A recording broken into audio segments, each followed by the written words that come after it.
জাতীয় গ্রিডে সরবরাহ কমে যাওয়ায় সারা দেশে গ্যাস সংকট আরও বেড়েছে, ব্যাহত হচ্ছে দৈনন্দিন জীবনযাত্রা।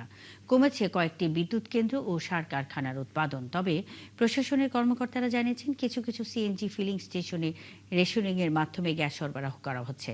সহকর্মীদের তথ্য ও ছবিতে প্রতিবেদন। চট্টগ্রামে চাহিদার তুলনায় গ্যাস সরবরাহ উল্লেখযোগ্যভাবে কমে যাওয়ায় বন্ধ রাখা হয়েছে কয়েকটি বিদ্যুৎ কেন্দ্র ও রাষ্ট্রায়ত্ত সার কারখানার উৎপাদন। তবে প্রশাসনের কর্মকর্তারা জানান, রেশনিং এর মাধ্যমে গ্যাস সরবরাহ করায় এখন পর্যন্ত সিএনজি ফিলিং স্টেশনগুলোতে সংকট অতটা তীব্র হয়নি। কর্ণফুলী গ্যাস ডিস্ট্রিবিউশন কোম্পানির কর্মকর্তারা বলছেন, চট্টগ্রামে দৈনিক প্রায় 400 মিলিয়ন ঘনফুট গ্যাসের চাহিদা রয়েছে, যেখানে আগে 270 থেকে 280 মিলিয়ন ঘনফুট গ্যাস সরবরাহ পাওয়া যেত। বর্তমানে তা কমে দাঁড়িয়েছে 225 থেকে 235 মিলিয়ন ঘনফুটে। আমরা ইনশাল্লাহ চাহিদা মতো পাচ্ছি গ্যাস, কিন্তু আমরা গতকাল রাত্রে থেকে একটু প্রেশার কম পাচ্ছি। এই বরাবর চলতেছে, আমরা কোনো সময় এমনি প্রেশার কম মাঝে মধ্যে পাই না, এটা না, সরবরাহ কিন্তু আমাদের ঠিক থাকে সবসময়। ধামরাই উপজেলায় 7টি সিএনজি ফিলিং স্টেশনের মধ্যে পৌর শহরের 2টিতে ও শহরের 1টিতে অল্প করে গ্যাস সরবরাহ করা হচ্ছে।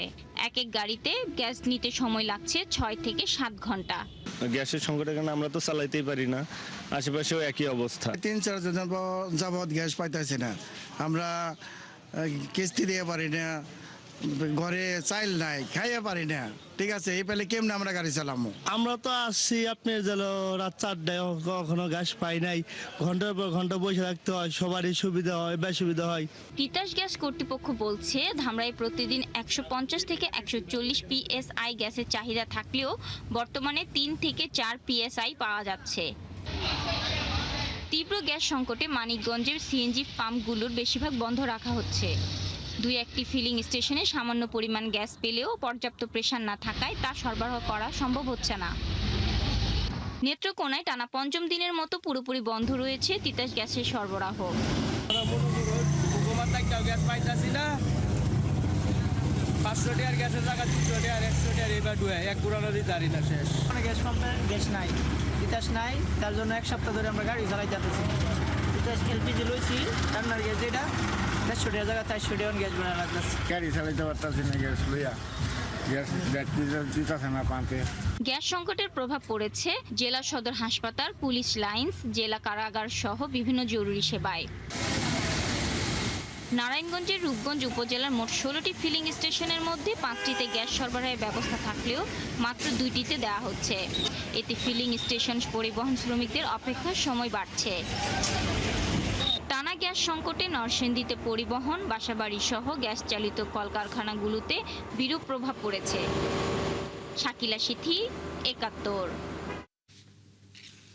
তীব্র গ্যাস সংকটে মানিকগঞ্জে সিএনজি পাম্পগুলোর বেশিরভাগই বন্ধ রাখা হচ্ছে। সেখানকার গ্যাস সংকটের আরও খবর জানাতে যুক্ত হচ্ছেন সহকর্মী মনিরুল ইসলাম মিহির।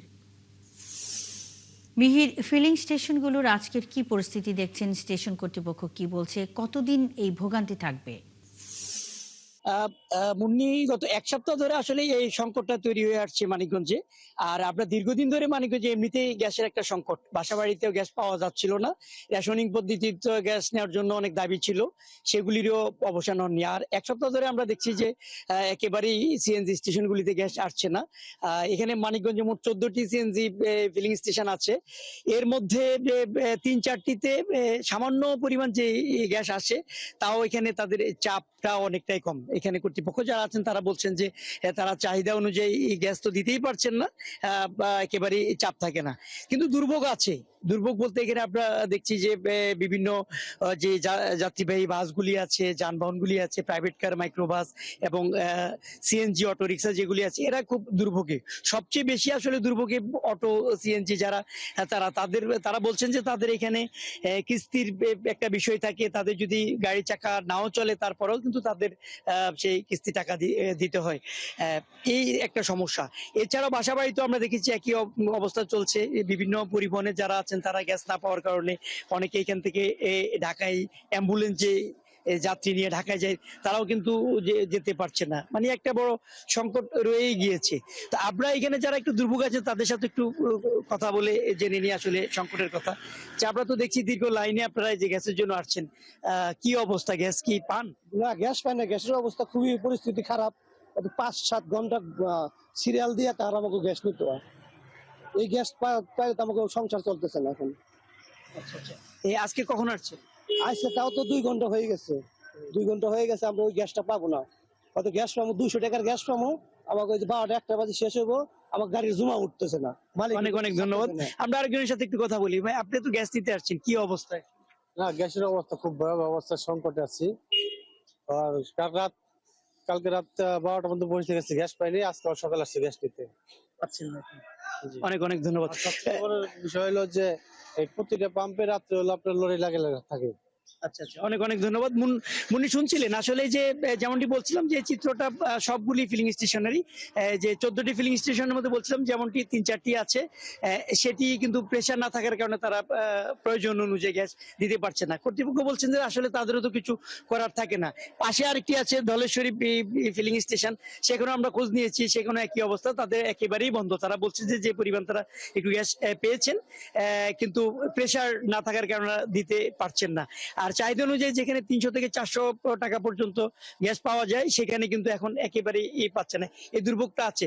আর এই দুর্ভোগ কিন্তু পড়ছেন পরিবহন এবং বিভিন্ন যে হাসপাতাল ক্লিনিক, যে সেখানে যারা অ্যাম্বুলেন্সে রুগী নিয়ে যায়, তারাও কিন্তু একটা দুর্ভোগে এর মধ্যে পড়ে আছেন। অর্থাৎ এই সংকট নিরসনটা কতদিন পর্যন্ত থাকবে সেটা এখানকার কর্তৃপক্ষ তারাও কিন্তু নিশ্চিত করে আমাদেরকে বলতে মনিরুল পারেননি। ইসলাম মিহির, অসংখ্য ধন্যবাদ যুক্ত হয়ে তথ্য জানাবার জন্য। সঙ্গেই থাকবেন। মানিকগঞ্জের গ্যাস সংকট নিয়ে বিস্তারিত তথ্য তুলে ধরছিলেন মনিরুল ইসলাম মিহির। দেশজুড়ে তীব্র গ্যাস সংকটের প্রভাব পড়েছে নারায়ণগঞ্জের রূপগঞ্জ শিল্পাঞ্চলে। কারখানা মালিকরা বলছেন সময় মতো পণ্য রপ্তানি করতে পারছেন না তারা। এরই মধ্যে ছোট ছোট বহু প্রতিষ্ঠান বন্ধ হওয়ার শঙ্কা দেখা দিয়েছে। রিয়াজ হোসেনের তথ্য ছবিতে প্রতিবেদন।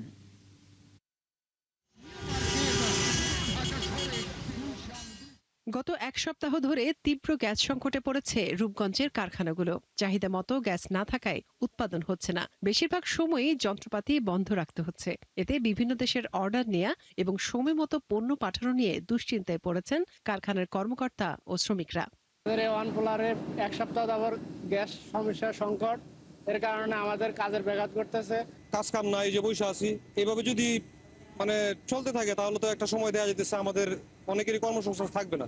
এই খাতটা যদি ব্যাঘাত হয় তাহলে বাংলাদেশের বৈদেশিক মুদ্রা আসবে কই থেকে, দেশের উন্নতি হইবে কোথায়? আমাদের ফ্যাক্টরিতে যদি নিয়মিত গ্যাস না পাই তাহলে আমাদের কর্মস্থলটা হঠাৎ বন্ধ হয়ে যেতে পারে। আমরা ফুল প্রোডাকশনে দিতে পারতেছি না, অনেক সময় মেশিন আমাদেরকে একদম ফুল বন্ধ রাখতে হচ্ছে। এ বিষয়ে আমরা আসলে শঙ্কিত যে ফ্যাক্টরি বন্ধ হয়ে যাওয়ার উপক্রম হয়েছে। আর মালিক পক্ষ বলছেন কারখানার বেশিরভাগ যন্ত্রপাতি গ্যাসের উপর নির্ভরশীল, তাই দ্রুত এই সমস্যার সমাধান না করলে প্রতিষ্ঠানই বন্ধ হয়ে যাবে। বাইরের অর্ডার আছে, সেগুলোকে সঠিক সময়ে এক্সিকিউশন না করার কারণে বাইরেও আমাদের কাছ থেকে দেখা গেল তাদের অর্ডারগুলো আবার প্লেস করার জন্য অনীহা প্রকাশ করছে। সেক্ষেত্রে আমি বলবো যে এই সংকট যতক্ষণ পর্যন্ত আমরা সমাধান করতে না পারবো, বাংলাদেশের এই শিল্পটাকে টিকিয়ে রাখা কোনোভাবেই সম্ভব হবে না। এদিকে কবে থেকে গ্যাস সরবরাহ স্বাভাবিক হবে এ বিষয়ে কিছু জানাতে চাননি তিতাসের রূপগঞ্জ শাখার কর্মকর্তারা। রূপগঞ্জে ছোট বড় মিলিয়ে 700-এরও বেশি শিল্প কারখানা রয়েছে। এগুলোর বেশিরভাগ গার্মেন্টস, ডাইং, স্পিনিং, বিভিন্ন খাবার, ওষুধ তৈরি, স্টিল, সিরামিক্স, মেলামাইন ও কেমিক্যাল কারখানা। এসব প্রতিষ্ঠানে কাজ করেন 5 থেকে 6 লাখ শ্রমিক। মনিরা কাজুরি, 71। রূপগঞ্জের গ্যাস সংকট নিয়ে বিস্তারিত জানাতে যুক্ত হচ্ছেন সহকর্মী রিয়াজ হোসেন।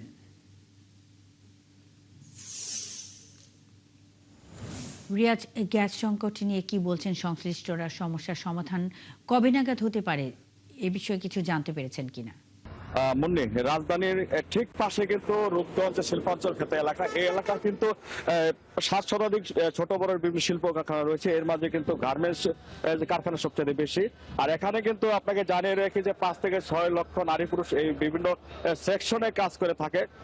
আর গত 1 সপ্তাহ ধরে কিন্তু এখানে গ্যাসের যে সংকট, গ্যাসের যে প্রেসার কম, সময় মতো গ্যাস না থাকার কারণে কিন্তু বেশিরভাগ কারখানাতে আমরা খবর নিয়ে দেখেছি, তারা কিন্তু আমাদেরকে বলছে যে প্রতিদিন কখন 1 ঘন্টা 2 ঘন্টা হয়তোবা 3 ঘন্টার মতো অনেক সময় কারখানা বন্ধ রাখতে হয় এবং গ্যাসের প্রেসার থাকার কারণে শ্রমিকরা কিন্তু অলস সময় পার করছেন।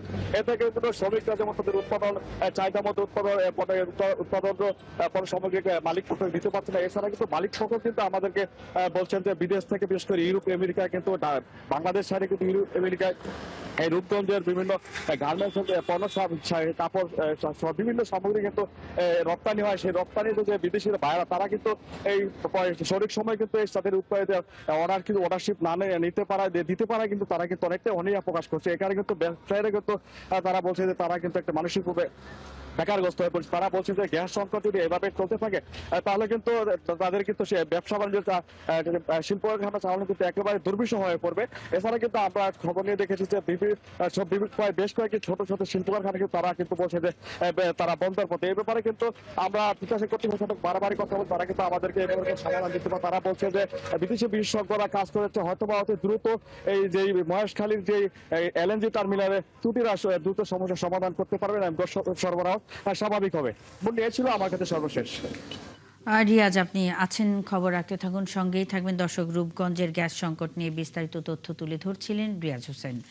উত্তর পশ্চিম বঙ্গোপসাগরে অবস্থানরত লঘুচাপটি ঘনীভূত হয়ে সুস্পষ্ট লঘুচাপে পরিণত হয়েছে। এর প্রভাবে পায়রা সহ দেশের 4 সমুদ্র বন্দরে 3 নম্বর স্থানীয় সতর্ক সংকেত দেখিয়ে যেতে বলা হয়েছে। আবহাওয়া অধিদপ্তর জানিয়েছে লঘুচাপটি আরও ঘনীভূত হওয়ার শঙ্কা রয়েছে। এর প্রভাবে সমুদ্র বন্দর, উত্তর বঙ্গোপসাগর ও বাংলাদেশের উপকূলীয় এলাকায় দমকা অথবা ঝোড়ো হাওয়া বয়ে যেতে পারে। এ কারণে চট্টগ্রাম, কক্সবাজার, মোংলা ও পায়রা সমুদ্র বন্দরকে 3 নম্বর স্থানীয় সতর্ক সংকেত দেখিয়ে যেতে বলা হয়েছে। উত্তর বঙ্গোপসাগরে অবস্থানরত সব মাছ ধরার নৌকা ও ট্রলারগুলোকে পরবর্তী নির্দেশ না দেওয়া পর্যন্ত উপকূলের কাছাকাছি থেকে সাবধানে চলাচলের পরামর্শ দেওয়া হয়েছে। লঘুচাপের প্রভাবে রাঙাবালি ও পায়রা সমুদ্র বন্দর এলাকায় আবহাওয়া মেঘাচ্ছন্ন, কোথাও কোথাও গুড়ি গুড়ি বৃষ্টি হচ্ছে।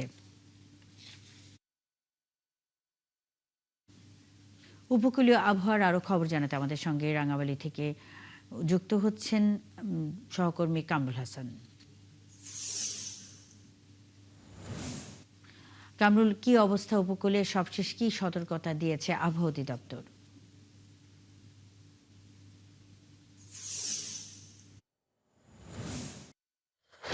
জি মুন্নি, আপনি জানেন উত্তর পশ্চিম বঙ্গোপসাগর ও তৎসংলগ্ন উড়িষ্যা, পশ্চিমবঙ্গ উপকূলে একটি মৌসুমী নিম্নচাপ অবস্থান করছে। এর প্রভাবে ঝোড়ো হাওয়া বয়ে যাওয়ার শঙ্কা রয়েছে। তাই পায়রা সহ সবকটি সমুদ্র বন্দরে 3 নম্বর স্থানীয় সতর্ক সংকেত দেখিয়ে যেতে বলা হয়েছে। এবং নদী বন্দরের জন্য দেয়া আবহাওয়ার পূর্বাভাসে বলা হয়েছে 45 থেকে 60 কিলোমিটার বেগে দমকা অথবা ঝোড়ো হাওয়া বয়ে যেতে পারে, যার কারণে পটুয়াখালী নদী বন্দরকেও 1 নম্বর সংকেত দেখিয়ে যেতে বলা হয়েছে। এছাড়া যদি বলি, চলতি জুলাই মাসে 3টি সিস্টেম সাগরে তৈরি হয়েছে। একটি 2 জুলাই, পরবর্তীতে 15 জুলাই আরেকটি সিস্টেম তৈরি হয় এবং সবশেষ গত 25 জুলাই যে লঘুচাপটি সৃষ্টি হয় সেটি ঘনীভূত হয়ে গতকাল কিন্তু মৌসুমী নিম্নচাপে পরিণত হয়েছে, যার কারণে গভীর বঙ্গোপসাগর উত্তাল হয়ে উঠেছে। এ কারণে মাছ ধরার জেলে ট্রলারগুলো ইতিমধ্যে উপকূল তীরবর্তী ঘাটে এসে আশ্রয় নিয়েছে, এমনটি কিন্তু জেলেরা বলছেন।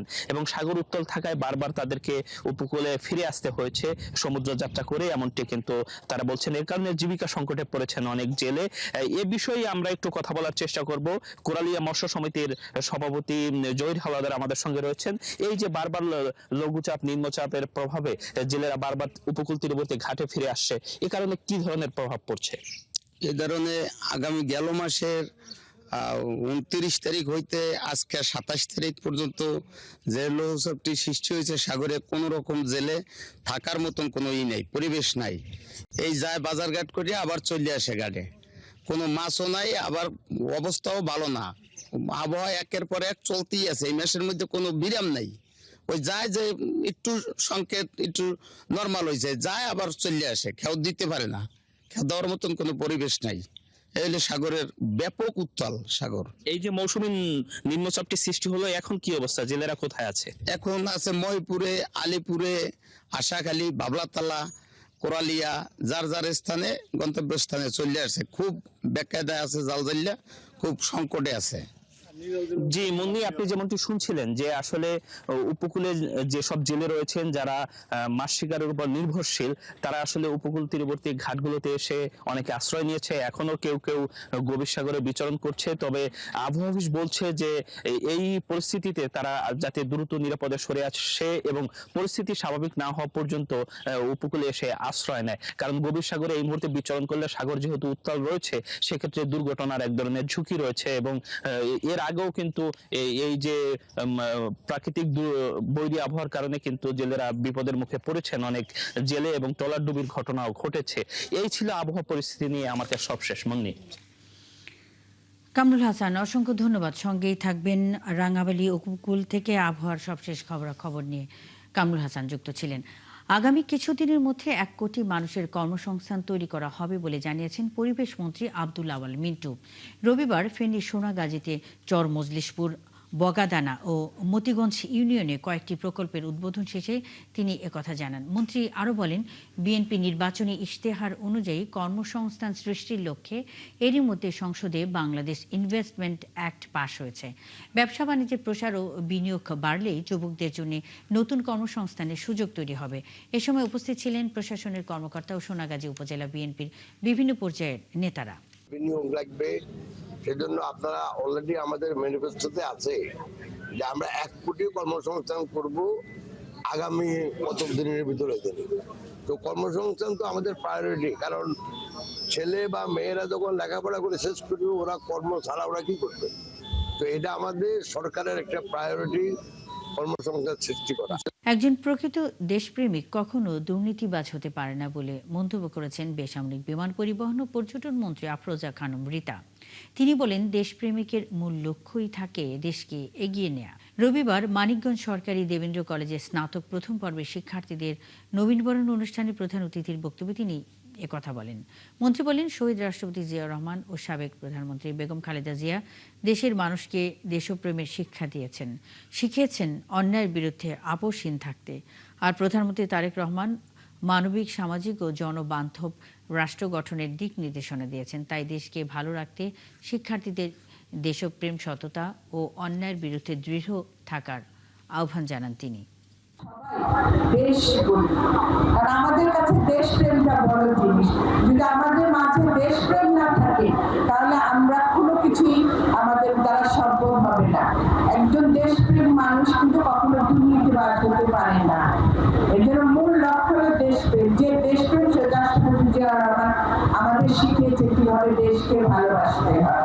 আগামী 17 আগস্টের মধ্যে শিক্ষক ও প্রশাসকদের জন্য নতুন নীতিমালার প্রথম খসড়া প্রস্তুত করা হবে বলে জানিয়েছেন প্রাথমিক ও গণশিক্ষা প্রতিমন্ত্রী ববি হাজ্জাজ। রবিবার সিলেটে নতুন শিক্ষা নীতিমালা প্রণয়নের লক্ষ্যে আয়োজিত কর্মশালায় কথা বলেন গণশিক্ষা প্রতিমন্ত্রী। এ সময় তিনি আরও বলেন, এই কর্মশালা পর্যায়ক্রমে দেশের সব বিভাগে অনুষ্ঠিত হবে। তিনি জানান, 2028 সাল থেকে বেসরকারি প্রাথমিক বিদ্যালয়গুলো সরকারি নীতিমালার আওতায় আনা হবে। এসব প্রতিষ্ঠানের কারিকুলাম, শিক্ষকদের মান, অবকাঠামো এবং শিক্ষা ক্যালেন্ডার নিয়মিত পর্যবেক্ষণ করা হবে। এ বিষয়ে সংশ্লিষ্টদের মতামত নিতে একটি পরামর্শ কমিটিও গঠন করা হয়েছে। নতুন কারিকুলামে মূল্যবোধ কেন্দ্রিক আপনার পড়াশোনাটার আমরা অনেক বেশি বাড়াচ্ছি, যেটা আমরা আশাবাদী যে আমরা নতুন যে কারিকুলামটা নিয়ে আসবো, এটা যখন আপনারা দেখবেন, এগেন আমরা নতুন কারিকুলাম বলি বা ইমপ্রুভ কারিকুলাম বলি, অনেক নতুনত্ব আসছে, সেই হিসেবে আমি বলি নতুন কারিকুলাম। আমরা আশাবাদী যে আপনারা যখন জানবেন, কারণ এখন আমরা তৈরির কাজে আছি, আমরা নিজেরাও জানি না কমপ্লিট প্রোডাক্ট কি, কারণ তৈরির কাজ চলছে, কিন্তু আমরা তৈরির কাজের দায়িত্ব দেশ বরেণ্য স্পেশালিস্টদের দিয়েছি। চট্টগ্রামের আনোয়ারায় আনুষ্ঠানিকভাবে চায়না ইকোনমিক অ্যান্ড ইন্ডাস্ট্রিয়াল জোনের কাজ শুরু হচ্ছে আজ। ব্যবসায়ীরা জানান, এই অর্থনৈতিক অঞ্চলটি প্রতিষ্ঠা হলে গতি আসবে বাংলাদেশের অর্থনীতির। তবে এর সঙ্গে ঢাকা চট্টগ্রাম রুটে দ্রুতগতির বুলেট ট্রেন এবং চট্টগ্রাম কক্সবাজারে এক্সপ্রেসওয়ে যুক্ত হওয়া দরকার। সাইফুল ইসলাম শিল্পীর তথ্য ও ছবিতে প্রতিবেদন। চট্টগ্রাম কক্সবাজার রুটে ভোগান্তি কমিয়ে এই যাত্রায় গতি আনতে চায় চীনা বিনিয়োগকারীরা, যে কারণে এই রুটে এক্সপ্রেসওয়ে নির্মাণের পাশাপাশি বাংলাদেশ থেকে মিয়ানমার হয়ে চীনের সঙ্গে সড়কের পরিকল্পনা করা হচ্ছে। পাশাপাশি ঢাকা চট্টগ্রাম বুলেট ট্রেনের পরিকল্পনার কথা বলা হচ্ছে জোরে সোরে। চায়না এখন যে চট্টগ্রামকে নিয়ে যে চিন্তাগুলি করছে, চট্টগ্রাম ঢাকা বুলেট ট্রেন, চট্টগ্রাম কক্সবাজার যে হাইওয়ে করা, অথবা যেটা ইকোনমিক জোন, অথবা আরও যে সমস্ত প্রজেক্টগুলি ওরা হাতে নিচ্ছে, এই প্রজেক্টগুলি কিন্তু চাইলে করতে পারে। সরকার যদি এগুলি করাইতে পারে, আমার মনে হয় চট্টগ্রামের জন্য এটা ভালো একটা দিক হবে। বর্তমানে ঢাকা চট্টগ্রাম সড়ক পথের 265 কিলোমিটার দূরত্ব অতিক্রমে সময় লাগছে 6 থেকে 8 ঘন্টা, আর 320 কিলোমিটার রেলপথের দূরত্ব অতিক্রমেও লাগছে 5.5 থেকে 7 ঘন্টা। যে কারণে এই যাত্রাপথের সময় কমিয়ে আনতে বুলেট ট্রেন চলাচলের প্রস্তাব দিয়েছে চীন সরকার। চাইনিজ অ্যাম্বাসেডর বলছেন কিন্তু আজকে যে উনি বুলেট ট্রেন করতে চায়। তাহলে বুলেট ট্রেন করতে চায়, আপনি দেন, কিভাবে দেবেন, বিউটি দেবেন, পিপিপি দেবেন, কি দরকার, কিভাবে দেবেন আপনারা বুঝেন। Dhaka Chittagong connectivity has to be gone down to the 1.5 hours to 2 hours maximum. এদিকে চট্টগ্রামের আনোয়ারায় 730 একর জায়গার উপর তৈরি হচ্ছে চায়না ইকোনমিক জোন। সোমবার প্রকল্পটির গ্রাউন্ড ব্রেকিং বা কাজ শুরুর আনুষ্ঠানিকতা হচ্ছে। ব্যবসায়ীরা জানান এখানে বিনিয়োগ হবে, অপরচুনিটি ক্রিয়েট হবে, এবং জব অপরচুনিটি ক্রিয়েট হলে আপনার অনেক লোকের পারচেস পাওয়ার বাড়বে। আনোয়ারাতে 730 একরে যেটা প্রপোজ করা হয়েছে, সেখানে যদি একটা চাইনিজ ইকোনমিক জোন করা হয়, এখানে কিন্তু শুধু খালি চট্টগ্রামবাসী না, পুরো দেশ উপকৃত হবে। বিনিয়োগ, শিল্পায়ন ও দ্রুত যোগাযোগ, এই তিনের সমন্বয় ঘটাতে পারলে চট্টগ্রামকে ঘিরে তৈরি হতে পারে নতুন অর্থনৈতিক সম্ভাবনা, বলছেন ব্যবসায়ীরা। হাসান আহমেদ, ৭১। চট্টগ্রামের আনোয়ারায় বহুল আলোচিত চাইনিজ ইকোনমিক অ্যান্ড ইন্ডাস্ট্রিয়াল জোনের নির্মাণ কাজ শুরু নিয়ে আরও খবর জানাতে যুক্ত হচ্ছেন সহকর্মী সাইফুল ইসলাম শিল্পী। শিল্পী, উদ্বোধনী অনুষ্ঠানে কারা কারা উপস্থিত থাকবেন? প্রকল্পটির বাস্তবায়ন হলে কি কি সুবিধা পাবে চট্টগ্রামবাসী?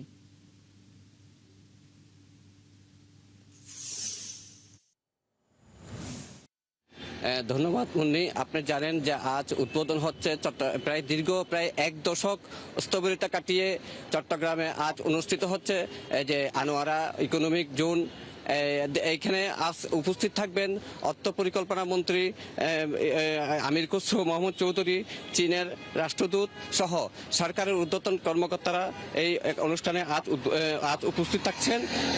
আপনি জানেন যে মূলত Anowara China economic and industrial zone Dhaka Chattogram রোডের দ্রুতগতির ট্রেন এবং চট্টগ্রাম কক্সবাজার এক্সপ্রেসওয়ে, এই 3 প্রকল্পকে ঘিরে বড় অর্থনৈতিক সম্ভাবনা দেখছেন এখানকার ব্যবসায়ীরা। এটি বাস্তবায়িত হলে মূলত বন্দরনগরী চট্টগ্রাম শুধু বন্দরনগরী চট্টগ্রামে নয়, দক্ষিণ পূর্ব এশিয়ার একটি গুরুত্বপূর্ণ শিল্প বাণিজ্যিক সংযোজন হিসেবেও দেখছে শক্ত অবস্থান তৈরি হবে বলে মনে করছেন এখানকার ব্যবসায়ীরা। আজ যে প্রকল্পের উদ্বোধন হচ্ছে, এই প্রকল্পের সহায়ক প্রায় অবকাঠামো উন্নয়নে মোট 4,189 কোটি টাকা ব্যয় হবে। এর মধ্যে 2,467 কোটি টাকা চীনের এক্সিম ব্যাংক এবং 1,722 কোটি টাকা দেবে বাংলাদেশ সরকার।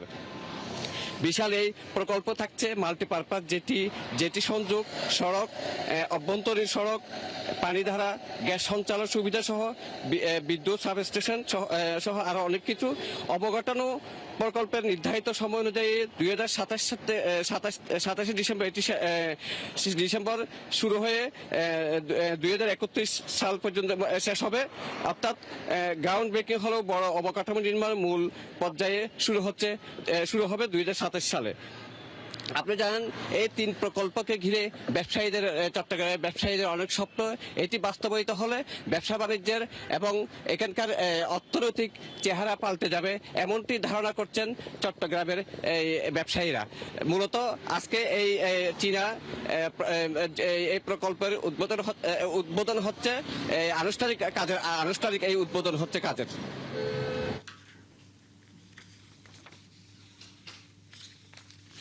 সাইফুল ইসলাম শিল্পী, অসংখ্য ধন্যবাদ যুক্ত হয়ে তথ্য জানাবার জন্য। সঙ্গেই থাকবেন দর্শক। চট্টগ্রামের আনোয়ারায় বহুল আলোচিত চাইনিজ ইকোনমিক অ্যান্ড ইন্ডাস্ট্রিয়াল জোনের নির্মাণ কাজ শুরু নিয়ে বিস্তারিত তথ্য জানাচ্ছিলেন সাইফুল ইসলাম শিল্পী। লক্ষ্মীপুরের রায়পুরে মা ও 3 মেয়েকে নৃশংসভাবে হত্যার 1 মাস পার হলেও এখনও উদ্ঘাটন হয়নি হত্যার রহস্য। সন্দেহভাজন অন্তর মজুমদারকে পিটিয়ে হত্যা করা হলেও তার সাথে আর কেউ জড়িত কিনা সেটিও নিশ্চিত হতে পারেনি পুলিশ। এ নিয়ে এলাকাবাসীর মধ্যে বাড়ছে সন্দেহ, উদ্বেগ ও ক্ষোভ। আতর রহমান মনিরের তথ্য ছবিতে প্রতিবেদন। মাত্র 1 মাস আগেও রায়পুর পৌরসভা ধানহাটা এলাকার এই ভাড়া বাসায় ছিল শাহিনুর বেগম, তার 3 মেয়ে ও 1 ছেলেকে নিয়ে ছোট্ট সংসার। এখন সেই ঘরে ঝুলছে তালা। হত্যা সন্দেহে এলাকাবাসীর হাতে আটক অন্তর মজুমদারও গণপিটুনিতে নিহত হয়। এখন পরিবারের একমাত্র জীবিত সদস্য 16 বছরের জুনায়েদ ইসলাম শিফাত। ঘটনার সময় কর্মস্থলে থাকায় প্রাণে বেঁচে যান তিনি। এখন তার একটাই দাবি, হত্যার রহস্য উদ্ঘাটন ও দোষীদের বিচার। তখন ক্লাস 6-এ পড়ি, আমার বাবা হারায় নিরাপত্তার গাফিলতির কারণে। আমি আমার পুরো পরিবার হারাইছি। 2019 সালে স্বামীকে হারানোর পর 4 সন্তানকে নিয়ে কষ্টের সংসার চালাচ্ছিলেন শাহিনুর বেগম। তদন্তে পুলিশ জানতে পারে সন্দেহভাজন অন্তর মজুমদার ভুয়া পরিচয় একই ভবনে বাসা ভাড়া নিয়েছিলেন। তদন্তকারীরা mobile call record, CCTV footage ও ফরেনসিক আলামত বিশ্লেষণ করেছেন। শুরুতে লুটপাটের ধারণা থাকলেও পরে স্বর্ণালংকার ও টাকা উদ্ধার করা হয়। তবে পরিবারের 2টি মোবাইল ফোন কেন সরিয়ে নেওয়া হয়েছিল সেটিও খতিয়ে দেখা হচ্ছে।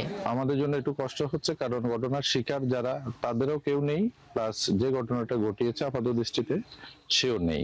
তো প্রকৃতপক্ষে ঘটনাটা কি ঘটেছিল, যে কেউ একজনকে পাওয়া গেলে হয়তো আমাদের জন্য কাজটা সহজ হতো।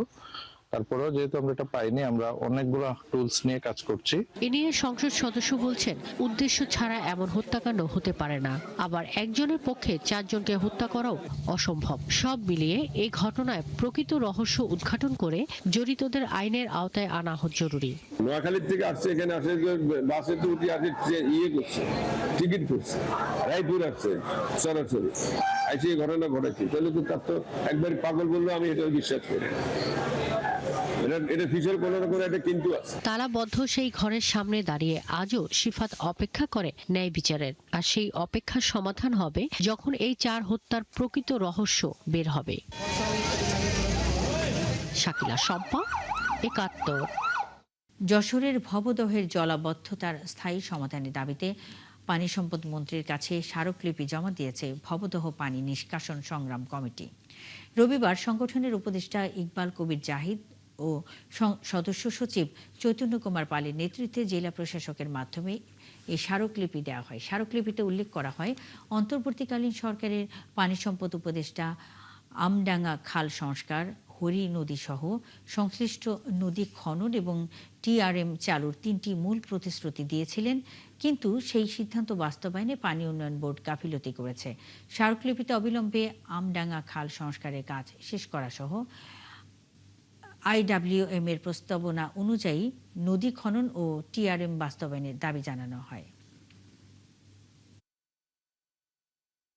হয়েছিল সেটা ভরাট হয়ে গেছে এবং যে বাঁধ দেওয়া হয়েছিল বাঁধও পরিপূর্ণভাবে অপসারণ করা হয়নি। ফলে এখন এই যে উদ্ভূত পরিস্থিতি, এর জন্য পানি উন্নয়ন বোর্ডের দায়িত্বহীনতা প্রধানত দায়ী এবং সরকারের যে সিদ্ধান্ত সেই সিদ্ধান্ত বাস্তবায়ন হচ্ছে না। আমরা অবিলম্বে আমডাঙ্গা খাল এই মুহূর্তে সংস্কারের ব্যবস্থা করা হোক, যাদের কারণে এই 2 বছর প্রলম্বিত হয়েছে তাদের বিচারের আওতায় আনা হোক। মেহেরপুরে জিয়া সাইবার ফোর্সের জেলা অফিসের উদ্বোধন করা হয়েছে। রবিবার বিকেলে মেহেরপুর শহরের চক্রপাড়া মোড়ে হাফিজ টাওয়ারের 3য় তলায় অফিসটি উদ্বোধন করা হয়। এ সময় প্রধান অতিথি থেকে অফিসের উদ্বোধন করেন বিএনপির চেয়ারপারসনের কার্যালয়ের পরিচালক সমন্বয়ক গৈনুল আলম। অনুষ্ঠানে আয়োজকরা জানান, জিয়া সাইবার ফোর্সের কার্যক্রমকে আরও গতিশীল, সাংগঠনিকভাবে শক্তিশালী করার লক্ষ্যে জেলা কার্যালয়ে উদ্বোধন করা হয়েছে।